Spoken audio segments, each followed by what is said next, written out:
pagbati na may ngiti sa aking mga labi. Naghahanap ba kayo ng makakatuwang sa pagre-review ng inyong anak? Meron yan sa DepEd. Ang ETUlay online tutorial ay libre at handog ng ating kagawaran sa pangunguna ng OUA ICTS EdTech. Ito ay isang proyektong makatutulong sa mga mag-aaral, katuwang ang mga magulang o kasama sa kani-kanilang tahanan para masagutan at maunawaan ang mga modules. Hangad din ng programang ETUlay ang matulungan ang ating mga guro sa kanilang mga blended learning classes. Ang ating ETUlay ay mula kinder hanggang senior high school. Bukod sa academics, meron din tayong mga special programs gaya ng All is Wellness, Reading and Math Remediation, Storytelling, Mommy Tech Talks, Classes sa Gramatika, Speech Class, Financial Literacy, at marami pang iba. Pinalawig din ng ETUlay ang ating Alive program para sa mga mag-aaral mula grade 1 hanggang grade 3. Gayun din ay mayroon tayong ALS program at SPED tutorials na makasisigurong makakamit ng lahat ang inclusive education. May SPED hotline na rin para sa inyong mga katanungan patungkol sa special education. Kaya, subaybayan mula Lunes hanggang Biyernes, mula 9:00 ng umaga hanggang 7:00 ng gabi ang ating ETUlay. Sa ating pagtutulungan, maiaangat natin ang bawat isa. Ating itutulay ang pagkatuto upang di mapigil ang pag-aaral ng kabataang Pilipino. Itulay natin ito, sulong edukalidad.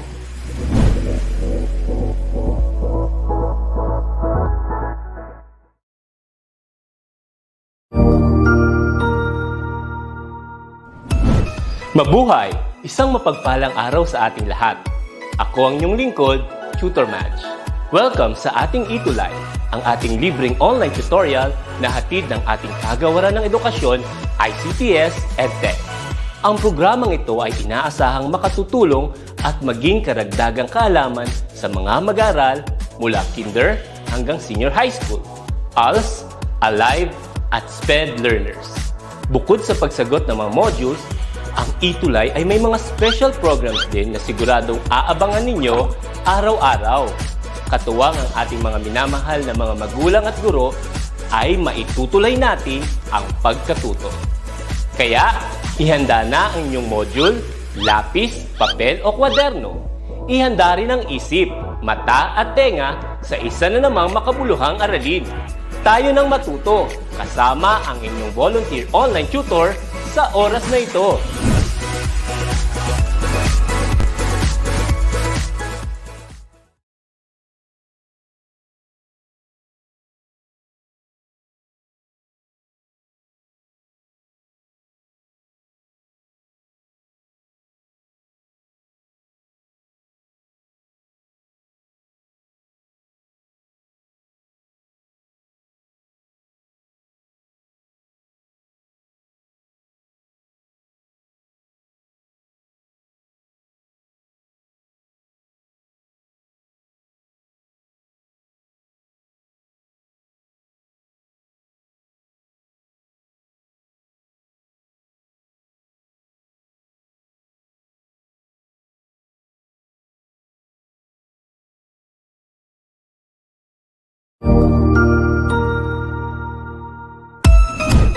Magandang araw! Ako po si Sir Ariel, ang ALS lover ng EdTech Unit.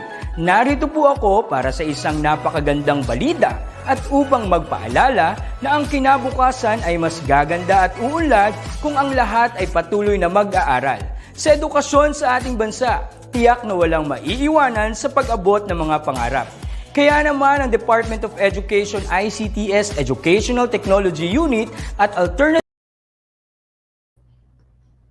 Ayan, hindi pala tayo naka-unmute kanina. So, hello ulit sa lahat-lahat ng mga learners sa kanilang mga bahay.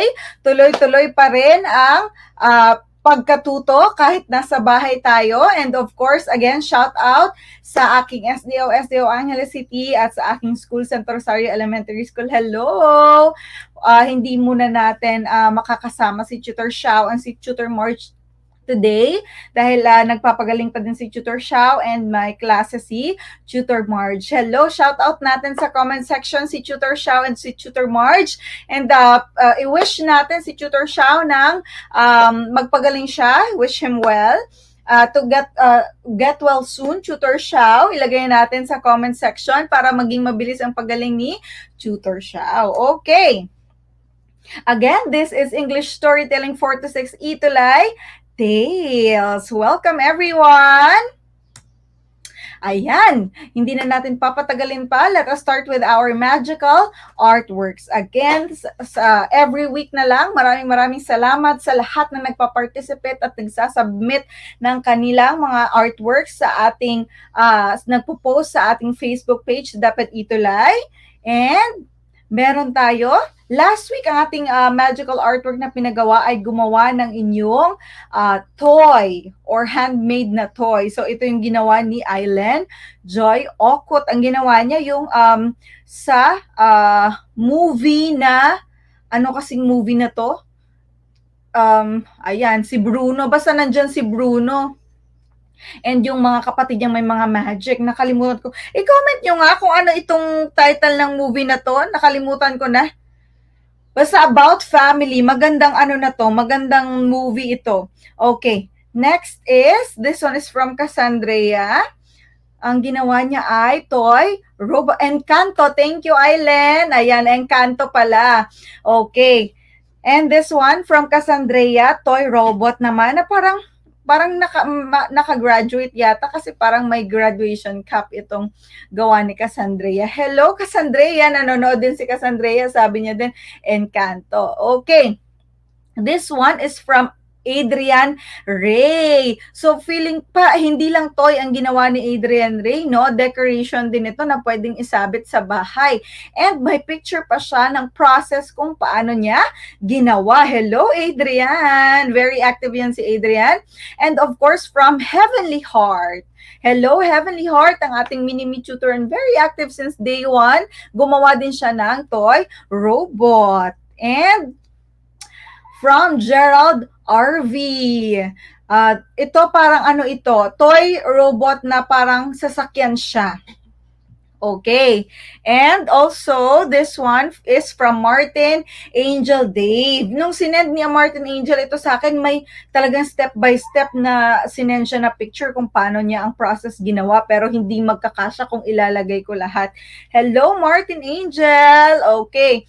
Again, thank you so much sa lahat ng pag-submit at pagpapadala ng inyong mga artworks this week ulit. At next week, abangan natin ang inyong recognition for the 4th quarter. Maro-recognize na naman ang ating mga very active and very magagaling at napaka-participative na mga ETUlay learners. Okay. Let us go to our magical word. Ang magical word natin for today ay disco. Okay, yung iba familiar sa disco, pero sa mga hindi familiar sa word na disco, sabi ni Aileen, congratulations sa lahat, and sabi ni Dayan, get well soon po, Tutor Xiao.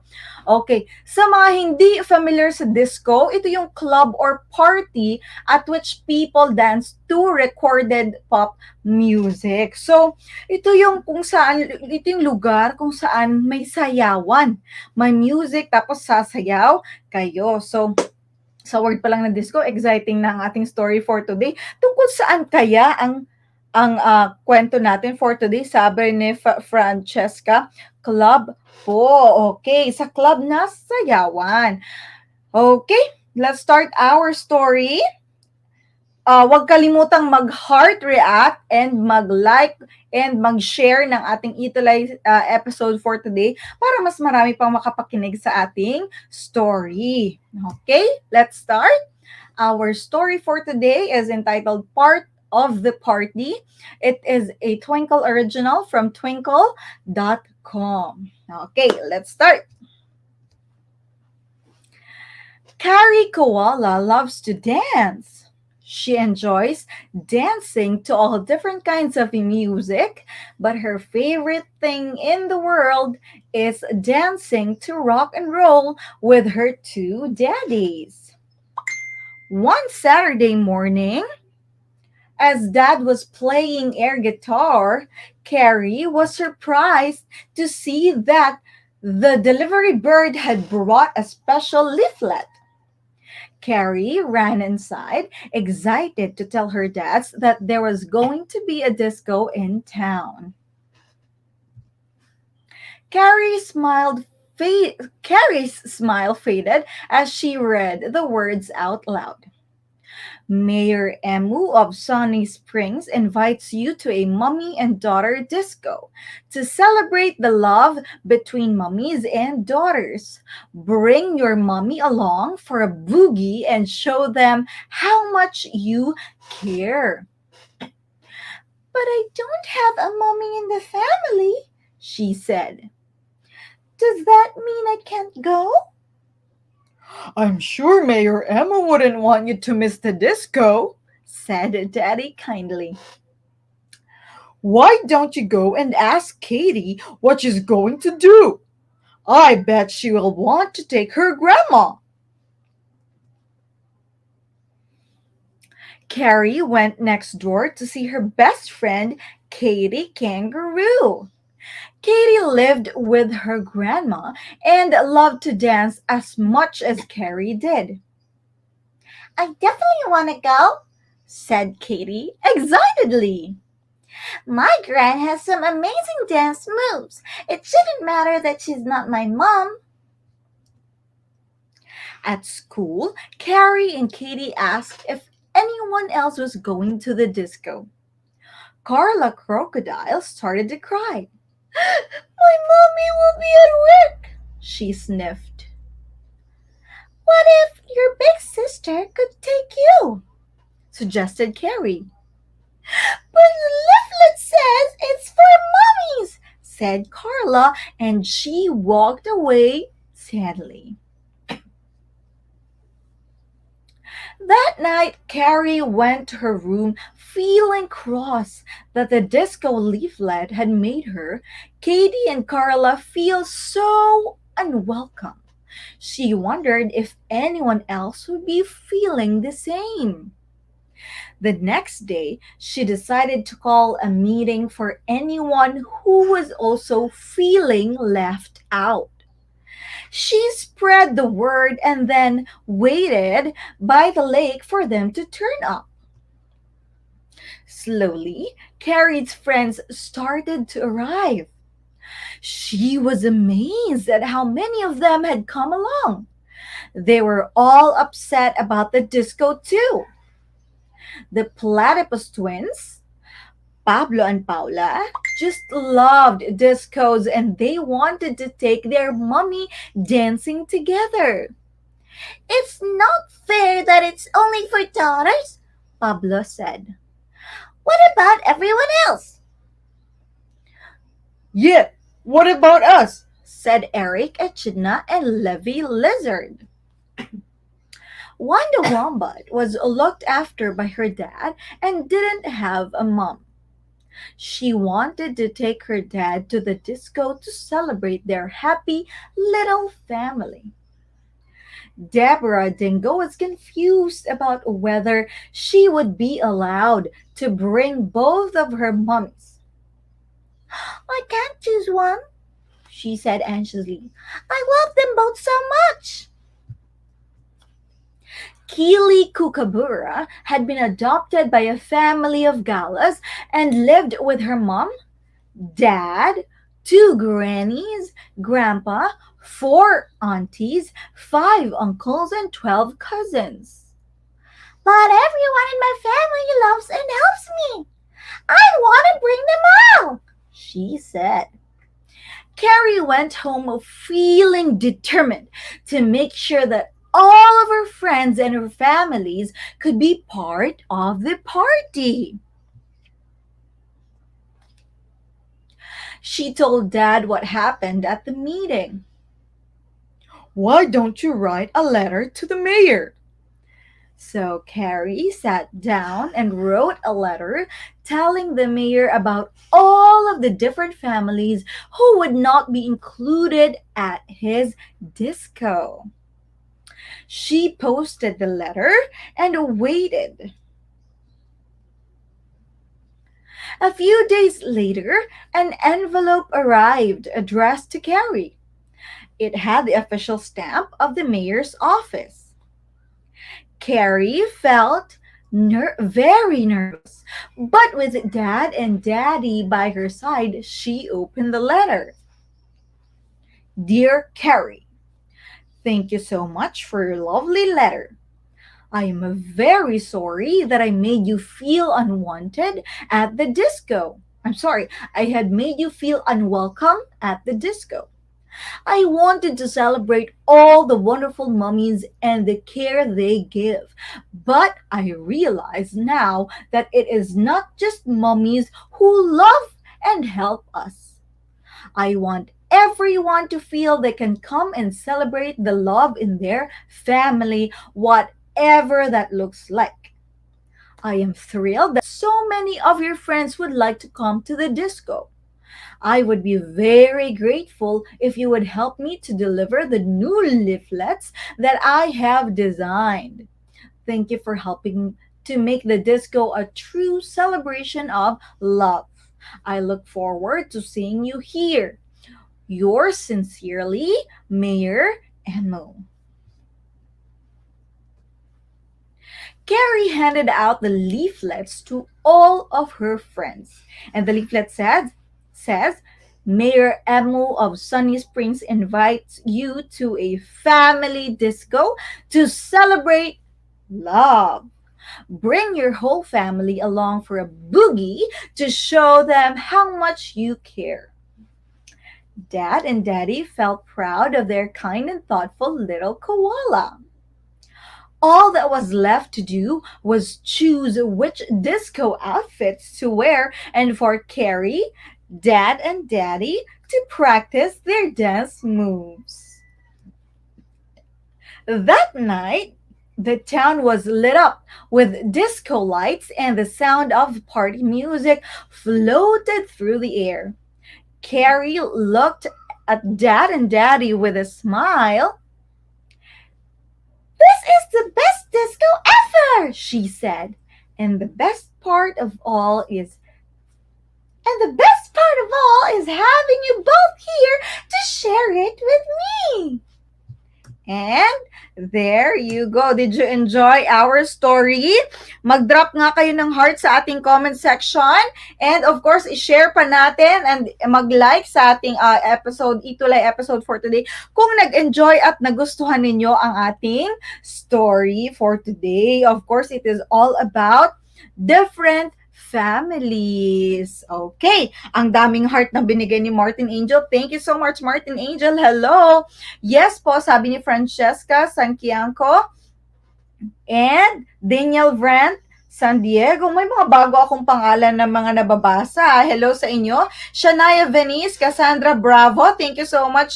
Nag-enjoy talaga sila at ang daming heart. Okay, let us go to our magical elements. Okay, isa lang magical element natin for today. And of course, pag sumagot sa ating magical element at the same thing with our Tail Quest, ilagay syempre sa ating comment section. For our magical element, who is the main character in this story? Sino ang main character natin? Is it Wanda Wombat? Is it Eric Eshidna? Or is it Carrie Koala? Sino kaya ang daming characters doon, pero yung sino yung main? Okay, ang bilis ng ating ETUlay Tale learners. Sabi ni Aileen, Okot, Shania Venice, Diane Tuazon, Martin Angel, sabi nila lahat ay si Carrie Koala, pati si Francesca Sanquianco. Okay, ang bilis nila. Tingnan natin kung sino ba talaga ang main character ng story na ito. Of course, it is Carrie koala. Feeling ko ka-age din nyo itong mga characters na ito kung sila ay mga totoong tao talaga. Okay. Thank you so much sa mga sumagot. And diretso na tayo sa ating tale quest. Pag sumagot tayo ng ating tale quest, lagyan ng number before you answer sa ating comment section para hindi tayo malito-lito. Okay. Let's start with our tale quest number 1. Who does Carrie Koala have in her family? Sa family ni Carrie Koala, sino yung kasama niya sa family niya? Don't forget again to write the number before you answer. Kami sa family namin, madami kami. Meron akong sisters, meron akong papa, meron akong stepmother, meron akong stepbrother, stepsister, meron din kaming baby boy pa na maliit. Okay, so eto na, may sumugot na. Sabi ni Aileen, 2 daddies. Okay, sabi din ni Martin Angel na ang sagot mo hindi ko makita palagi sa phone ko, pero sure ako 2 daddies ito. Sabi ni Shania 2 daddies. Sabi ni Cassandra 2 daddies din, and Francesca 2 daddies din. Tingnan natin kung sino ba talaga ang family or kasama ni Carrie Koala sa kanyang family. Her 2 dads or her 2 daddies. Very good. Sabi ni Daniel, mas specific ang sinabi ni Daniel. Her dad and daddy. Okay, sabi ni Shania, Dayan, 2 daddies. Okay, thank you so much for answering our tale quest number 1. Let us go to tale quest number 2. What is the leaflet all about?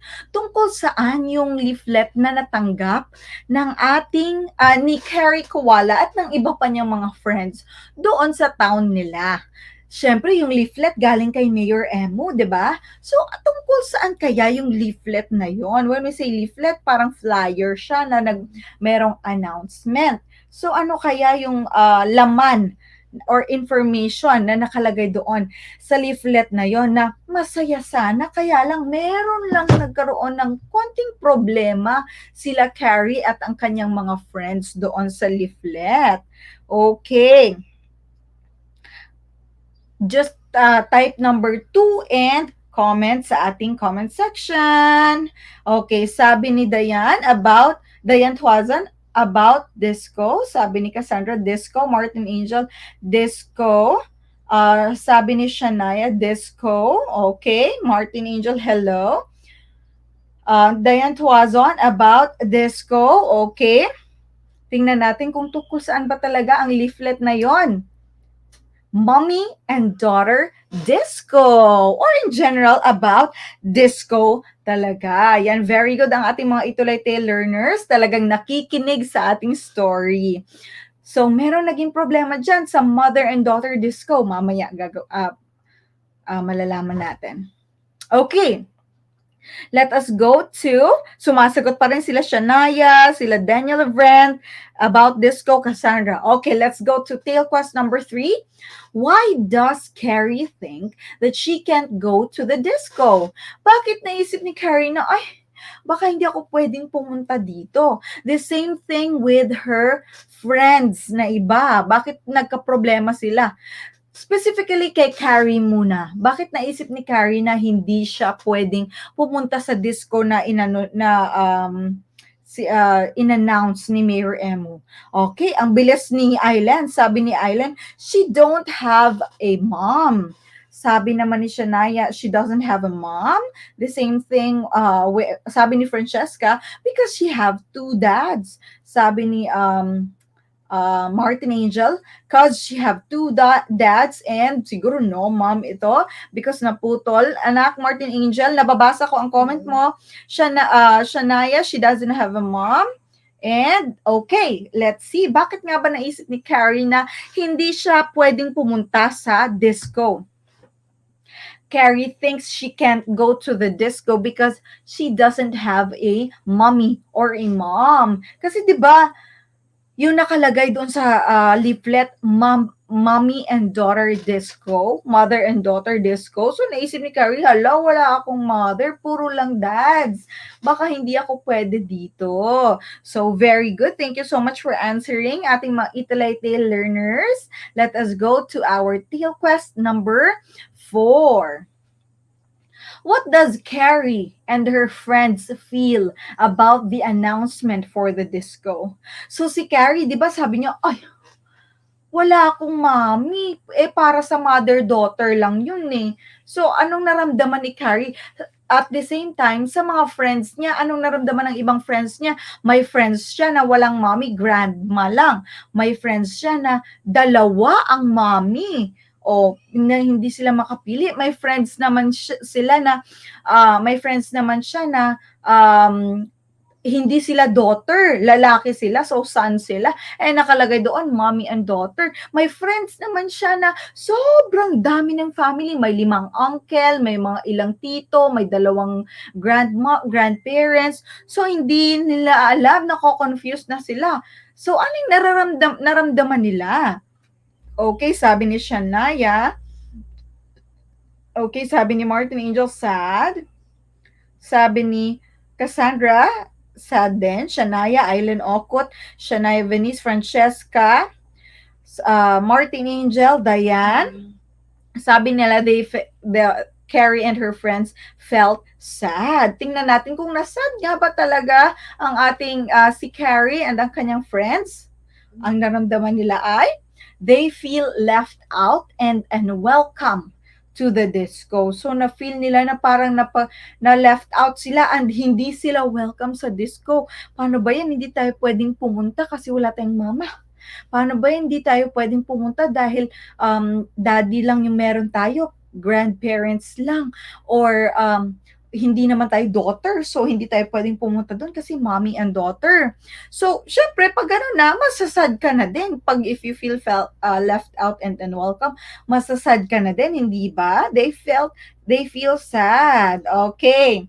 Ayan, let us go to tale quest number 5, our last tale quest. Okay.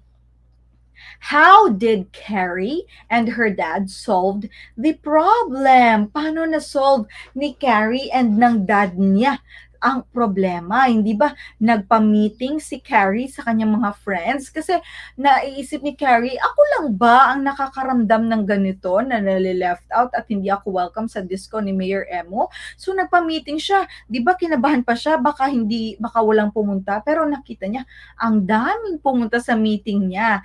Ngayon nalaman nila na ang dami palang iba't ibang family. Ngayon may sinuggest itong dad ni Carrie sa kanya na gawin para ma-solve na ang problema na yan. Okay, so ilagay lang ang sagot sa ating comment section. Ang sabi ni Cassandra Bravo, they wrote a letter. Sabi din ni Diane, they wrote a letter to the mayor. Sabi ni Daniel, she wrote a letter. Shania, she wrote a letter. Martin Angel, nakikita ko ang comment mo. Puto lang, Beha. Puto lang. Okay. Sabi ni okay, Shania again, she wrote a letter to the mayor. Okay, tingnan natin kung ano bang ginawang paraan ng daddy ni Carrie at ni Carrie mismo para ma-solve ang problem. Okay, they wrote a letter telling the mayor about all of the families who would not be included at his disco. So, very good. Tama kayo. They wrote a letter. Nagsulat nga sila ng letter and na-realize ni mayor na, oo nga, bakit mother lang and daughter ang nilagay ko doon? Ang dami namang iba't ibang pamilya. So, ginawa niya, imbes na mother and daughter disco, ginawa niyang family disco. Okay. Ayan. Sumagot din sila, Daniel Brent and Aileen Okut. Okay. Now, let us go to our reflection. Do you think there is a message in this story? What do you think it might be? Ano kaya yung message ng story na to? Na si Carrie Koala gustong mag-dance pero si Mayor, ang announcement ni Mayor, ang disco niya ay mommies and daughter lang. Mommy and daughter lang. Si Carrie, may dalawang dad. Yung may friend siya, si Katie, wala siyang mother and father. Grandma lang. Yung iba pa niyang friends, hindi naman sila daughter, son sila. May friends pa siya na ang dami-daming mga family members. So gusto sana din naman na i-ano nila yon, isama din yung iba pang family members na yon para sa disco dahil masaya din. So ano yung message kaya ng story natin for today? Okay. Habang nagta-type kayo ng answer, no, dahil medyo for sure mahaba-habang sagot ito. Ang message ng story natin for today ay ang mga family, iba't ibang klase yan. But it is still a family. Makonsider mo pa rin na family kahit sabihin mo na ikaw at dalawang daddy mo lang, it is still a family. Kahit sabihin mo na ikaw and lola mo, that is still called family. That is still considered a family. Iba-ibang form lang. I'm sure maganda yung sagot ni Martin Angel, pero hindi ko lang nakikita. Okay, palitan ko na itong phone ko, Martin Angel, para makita ko na. Cassandra Bravo, no matter what they are still family. Correct. Kahit ano pa yan, family. And good thing na dahil sa disco na ito and sa letter ni Carrie and ng daddy niya, na-realize ng mayor na oo nga no, hindi lang naman mama ang naglalove sa kanilang mga anak, kundi lahat ng taong nakapalibot ay naglalove and hini-help nila ang bawat isa. Okay. Sabi ni Island, families are important and have different forms. Sabi ni Dayan Tuazon, every one of us is important. We are family. Ang ganda naman ng mga sagot ng ating mga ETUlay Tale Cuties. Okay, let us go to our tale to remember. Tandaan natin lahat, ETUlay Tale learners, you don't choose your family. They are God's gift to you as you are to them. Totoo naman, hindi naman talaga tayo makakapili kung saang family tayo maipapanganak, hindi ba? Paglabas mo, nandyan ka na sa family na yan. Sabi ni Francesca, every family is very important. Hindi mo yan mapipili, pero I'm sure gift ni God sila sa'yo, and ikaw din, gift ka din nila. Gift ka din ni God para sa kanila. Kaya dapat gawin na magmahalan and magtulungan ang bawat isa sa family. Kahit dalawa lang kayo sa family, tatlo, o kaya merong gaya sa friend ni Carrie na sobrang dami nila sa family. Okay. Sabi ni Island, family is someone who can support and offer unconditional love. And sabi ni Shania, God's gift po. Okay, now, ang bilis lang natin today, no? Hindi tayo overtime. Let us go to our magical artwork. Ano naman kaya? Huwag kayong mag-alala dahil very exciting and very easy at very exciting ang ating magical artwork for next week. It should be post your family picture. Mag-post lang ng family picture sa ating official Facebook page, ang DepEd ETUlay. I-post nyo lang dyan ang inyong family picture. Wala nang ibang cheche-bureche. Okay. Ito ang aking, for example, ito ang aking family picture. Nandyan si papa ko. Of course, nandyan ako. Nandyan ang aking brother, ang aking older sister, ang aking younger sister, ang aking stepmother, ang aking stepbrother, ang aking stepsister.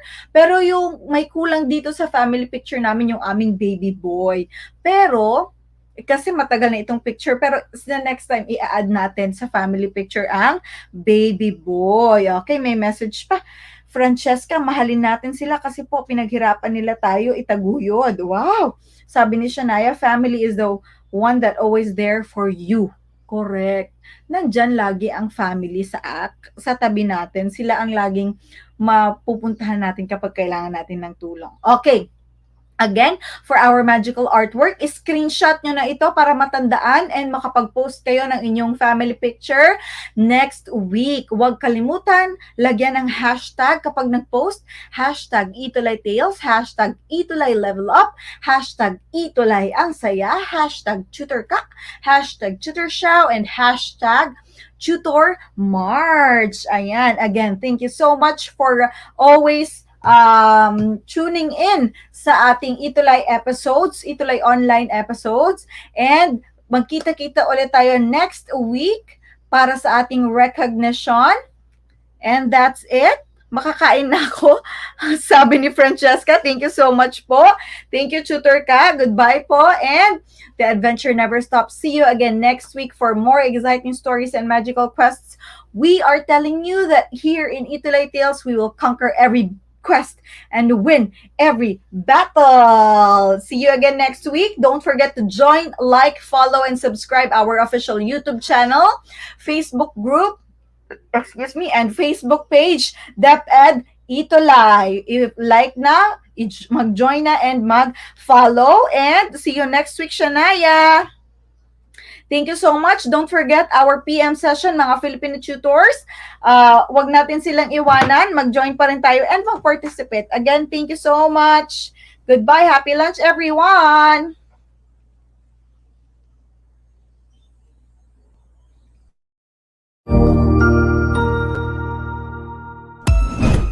Ang husay naman! Natapos mo ang iyong tutorial session kasama ang iyong mahusay na ETUlay tutor. May bago ka bang natutuhan? I-share na yan gamit ang hashtag ETUlay Level Up. Huwag aalis ha, dahil may susunod pang programa na pwede mo ring panoorin at salihan. Dahil naghihintay na ang iyong mga tutors. Happy learning dito sa ETUlay!